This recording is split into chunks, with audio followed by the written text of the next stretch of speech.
High everyone, আসসালামু আলাইকুম। Welcome back to my channel cooking by Zohra. আজকে আমি তৈরি করে দেখাবো ভীষণ মজার, মুখে লেগে থাকার মতো দুধ সাবু বা সাবুদানার রসমালাই।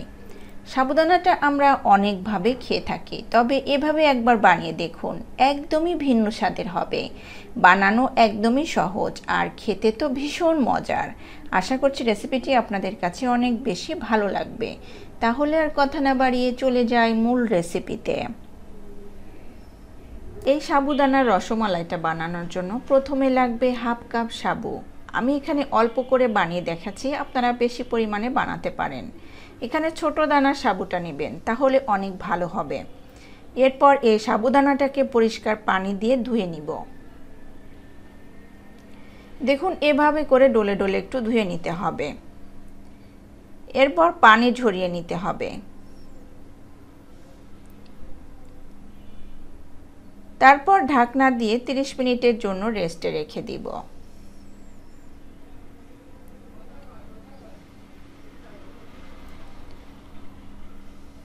দেখুন 30 মিনিট পর কি সুন্দর ভিজে গিয়েছে, একদম নরম হয়ে গিয়েছে।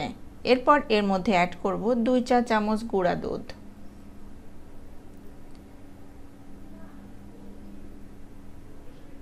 2 চা চামচ চিনি।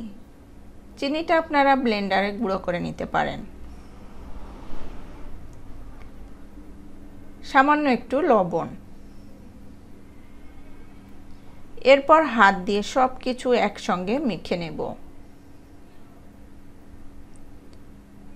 কিছু সময় মাখানোর পর দেখবেন একটা ডোয়ের মতো তৈরি হয়ে গিয়েছে।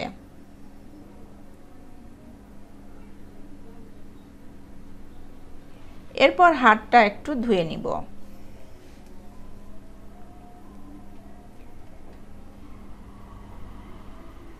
এবং সামান্য একটু তেল লাগিয়ে নিব, এবং যে পাত্রে রাখবো সেই পাত্রেও একটু তেল লাগিয়ে নিব। তারপর এখান থেকে অল্প অল্প করে ছোট ছোট মার্বেলের মতো বানিয়ে নিব। হাতে একটু তেল লাগিয়ে নিলে আঠালোভাবে হাতে লেগে থাকবে না। দেখুন, এভাবে করে সবগুলো বানিয়ে নিতে হবে।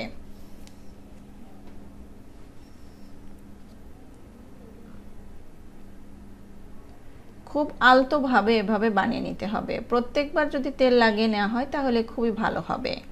সবগুলো বানিয়ে নেওয়া হলে চুলায় একটি কড়াই বসিয়ে দুধটা দিয়ে দিব। আমি এখানে হাফ লিটার লিকুইড দুধ দিয়ে দিচ্ছি। আমি যেহেতু হাফ কাপের বানাচ্ছি তাই এখানে হাফ লিটার দুধ দিচ্ছি। আপনারা বেশি বানালে বাড়িয়ে দিবেন। প্রথমে দুধটাকে খুব ভালোভাবে জাল করে নিব। দুধটা যখন ভালোভাবে জাল করা হবে, তারপর এর মধ্যে হাফ কাপ চিনি অ্যাড করব। মিষ্টিটা যার যার টেস্ট অনুযায়ী বাড়িয়ে বা কমিয়ে দিবেন। সামান্য একটু লবণও দিয়ে দিব। মিষ্টি জাতীয় খাবারে সামান্য একটু লবণ দিলে মিষ্টির স্বাদটা ব্যালেন্স থাকে। সুন্দর একটি ফ্লেভারের জন্য 2টি এলাচও দিয়ে দিব।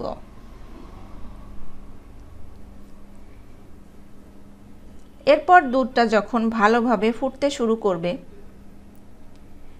ওই পর্যায়ে সাবুদানার মার্বেলগুলো দিয়ে দিব।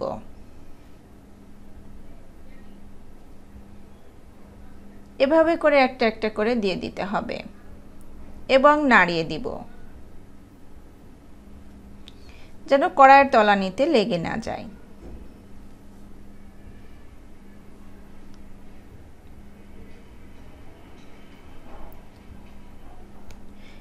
কিছু সময় জাল করলে দেখবেন এগুলো সিদ্ধ হয়ে যাবে এবং কালারটা স্বচ্ছ হয়ে যাবে। কালারটা যখন স্বচ্ছ হয়ে যাবে তখন বুঝতে হবে যে ভালোভাবে সিদ্ধ হয়ে গিয়েছে। এই রসমালাইটাকে আরও একটু সুস্বাদু করার জন্য 2 চা চামচ গুঁড়া দুধ অ্যাড করব এবং সব কিছুর সাথে ভালোভাবে মিশিয়ে নিব।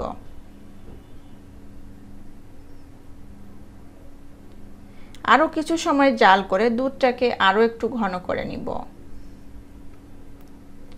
এই দুধটা অনেকটা ক্রিমি ক্রিমি ভাব হবে। যখন দুধটা খুব ভালোভাবে ঘন হয়ে আসবে, ওই পর্যায়ে চুলা বন্ধ করে দিতে হবে। তারপর ঠান্ডা করে নিব। এই ডেজার্টটা ফ্রিজে রেখে ঠান্ডা ঠান্ডা খেতে অনেক বেশি মজা লাগে। যারা খেয়েছেন তারা তো জানেন, আর যারা খাননি তারা একবার হলেও বাসায় ট্রাই করবেন। সাবুদানা যারা পছন্দ করেন না তারাও চেটেপুটে খাবেন। আশা করছি আমার আজকের এই ডেজার্ট রেসিপিটি আপনাদের কাছে অনেক বেশি ভালো লেগেছে। রেসিপিটি ভালো লাগলে লাইক, কমেন্টস এবং শেয়ার করতে ভুলবেন না। সেই সাথে আমার চ্যানেলটাকে সাবস্ক্রাইব করে অল বাটনে একটা ক্লিক করে রাখবেন। তাহলে আমার কোনো ভিডিও আপলোড করার সঙ্গে সঙ্গে নোটিফিকেশন আপনাদের কাছে পৌঁছে যাবে। আর আপনারা যারা আমার ফেসবুক পেজ থেকে দেখছেন, লাইক এবং ফলো দিয়ে না রাখলে প্লিজ লাইক এবং ফলো দিয়ে রাখবেন। তাহলে আমার কোনো ভিডিও আপলোড করার সঙ্গে সঙ্গে নোটিফিকেশন আপনাদের কাছে পৌঁছে যাবে। ভালো থাকবেন সবাই। আজকে এখানে বিদায় নিচ্ছি, পরবর্তী রেসিপি দেখার আমন্ত্রণ জানাচ্ছি। আল্লাহ হাফেজ।